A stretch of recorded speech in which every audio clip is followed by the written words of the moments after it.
जी, हम हैदराबाद से हैं। हम हैदराबाद से कर्नाटका के जो भी जो राइट्स वायलेट करे, कॉन्स्टिट्यूशनल राइट है हिजाब, और वो लोगों ने जिस तरीके से उनको कॉलेज के बाहर मना कर दिया कि हिजाब के साथ वो अंदर नहीं लिख सकते exam, it is completely unconstitutional.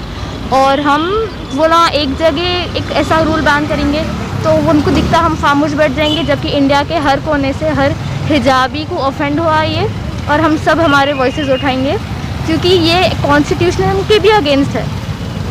तो दिस इज़ नॉट राइट, और हम सब इसके अगेंस्ट वॉइस उठाने वाले हैं। और हम लोग प्रोटेस्ट करेंगे, साइलेंट प्रोटेस्ट होगा वो, या कभी नॉर्मल प्रोटेस्ट हो सकता, तो हम सब बोलेंगे इसके अगेंस्ट। नहीं मिलेंगे, आप लोग की एक्टिविटी जारी रहेगी जी, तब तक वो लोग इंसाफ हमारे बहन कर्नाटक में जो बहनें जिनके राइट्स वायलेट हो रहे हैं उनके लिए आवाज़ उठा रहे हैं। हालांकि हमारा कॉन्स्टिट्यूशन ये खुद आर्टिकल 25 में कह रहा है कि रिलीजियस राइट्स आप वायलेट नहीं कर सकते, और गवर्नमेंट खुद ये राइट्स वायलेट कर रही है। तो हम हमारे बहनों को इंसाफ दिला कर रहेंगे, और ये हमारा हक़ है। हम जब तक खामोश नहीं रहेंगे जब तक हमारी आवाज़ नहीं सुने जाती। हम इंडियन सिटीजन्स हैं, और हमारा इंडियन कॉन्स्टिट्यूशन में ही आर्टिकल्स में लिखा हुआ है कि हमको हमारे रिलीजियस प्रैक्टिसेस करने का हक़ है। तो हम यहाँ पर हमारे हुकूक़ के लिए ही ठहरे हुए हैं। शुक्रिया।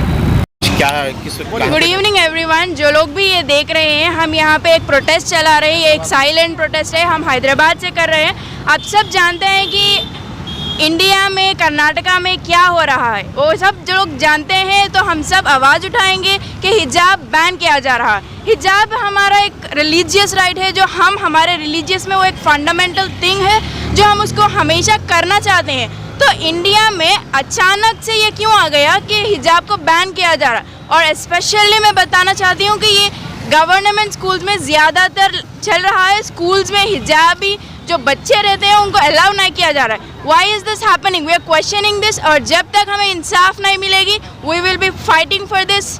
एंड सब लोग इंशाल्लाह हमारी सपोर्ट करेंगे। We are from Hyderabad supporting everyone.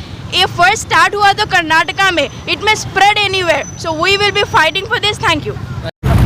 जैसे कि हमको मालूम है कि हम लोग इंडियन सिटीजन्स हैं, तो इंडियन सिटीजन्स होने के नाते हमारा काम कॉन्स्टिट्यूशन को फॉलो करना है। वही कॉन्स्टिट्यूशन में आर्टिकल 14 to 28 में हमारे हुकूक बताए गए हैं, जिसमें एक ये भी हक़ है कि हमको हमारे रिलीजियस प्रैक्टिसेस करने से कोई भी नहीं रोक सकते। तो हम यहाँ पर उसी के लिए लड़ रहे हैं, और बुरी बात ये हो रही है कि हमको हमारे हक़ के लिए ही लड़ना पड़ रहा है, जो ऑलरेडी हमको दे दिया गया है। आप क्या चाह रहे हो हुकूमत से? कि हम देख रहे हैं कि उदुपी में हमारी जो बहनें हैं उनको हम एजुकेशनल इंस्टीट्यूशंस में हिजाब पहन कर आने से मना किया गया है। लेकिन हिजाब पहनना हमारे लिए हमारा हक़ है, हम रिलीजियस प्रैक्टिस करना हमारा हक़ है। तो हम वही चाह रहे कि हमको एक तो हमारे रिलीजियस प्रैक्टिसेस करना हमारा हक़ है, और दूसरा इल्म हासिल करना भी हमारा हक़ है। तो हम यही चाह रहे हैं कि हमको हमारे हुकूक हासिल करने दें, उसको इसके लिए हमें लड़ना नहीं पड़ना। अस्सलामुअलैकुम वरहमतुल्लाहि वबरकातुहू। एक्ट 25 के अंदर हर रिलीजन को ये फ्रीडम दिया गया है कि वो प्रैक्टिस करे और प्रोपगेट करे। और देखिए ये कैसे किस्म की जाहिलियत है कि स्कार्फ बगैर आप एंटर नहीं कर सकते। अगर आप कहीं देखे होंगे कई मुसलमान कॉलेजेस में कभी आप सुने किसी को बिंदी लगाकर एंटर होने नहीं दिए, तो ये किस्म की जाहिलियत है। स्कार्फ पहन के हम जब सिक्योर फील करते हैं तो आप कौन है हमको रोकने वाले हिजाब से? ये हमारा राइट है, ये हमारे खुदा ने हमको नवाजा है, हम इसको कभी छोड़ नहीं सकते। ये हमारा हक़ है और हम इसके लिए लड़ेंगे। और जो कोई भी बहनें मेरी बात सुन रही हैं तो वो भी अब प्लीज़ उठिए, लड़िए। अगर हम उनके लिए नहीं लड़े तो कोई हमारे लिए नहीं लड़ेगा। All know our own constitution states freedom of equality and freedom of practicing religion and freedom of education. So we are our own school principals, they have forgotten their principles and they are violating our constitution, and here we are standing defending our own rights, and it is our right to defend our own fundamental rights. So we are here defending our rights. अस्सलाम वालेकुम रहमतुल्लाहि व बरकातुहू।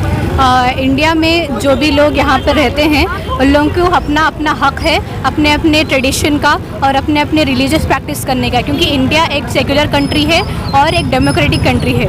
और India के इसमें जो Hindus है वो लोग अपनी रिलीजियस आसानी से प्रैक्टिस कर सकते हैं। इसी तरह जैसे क्रिश्चियंस है, जैसे मुस्लिम्स है, एक पीस ऑफ क्लॉथ के ऊपर वो डिस्क्रिमिनेशन नहीं होनी चाहिए। और एक हिजाब की वजह से किसी को भी एजुकेशन का हक छीनना नहीं होता है। बेटी बचाओ बेटी पढ़ाओ जिस तरह से मोदी जी कहते हैं, तो उनका ये मतलब ये है कि हर एक बेटी को उसका हक मिलना चाहिए, चाहे वो किस तरह की भी लिबास पहनती हो।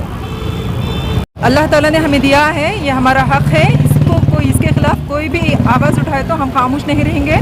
इस्लाम पुरअमन इस्लाम है। इस्लाम जो है दूसरों को तकलीफ़ देने वाला चीज़ नहीं है, मज़हब नहीं है। लिहाजा हमारी ये आवाज़ उठाना ये हमारा हक है। और इस्लाम पुरअमन एक इस्लाम है। सूरह नूर में और सूरह अहज़ाब में अल्लाह ताला ने पर्दे के आयात का हमको हुक्म दिया गया है। लिहाजा हम इसकी पाबंदी करने की पूरी भरपूर कोशिश करेंगे। ये जो हुकूमत हमारे ख़िलाफ़ इस तरह की साजिशें कर रही है, ये मुसलमानों के हक़ में जो है बहुत ही नाइंसाफ़ी की बात है। हम सारे मुसलमानों की तरफ से हम ये बात रखना चाहते हैं हुकूमत के सामने कि हमको इंसाफ मिले।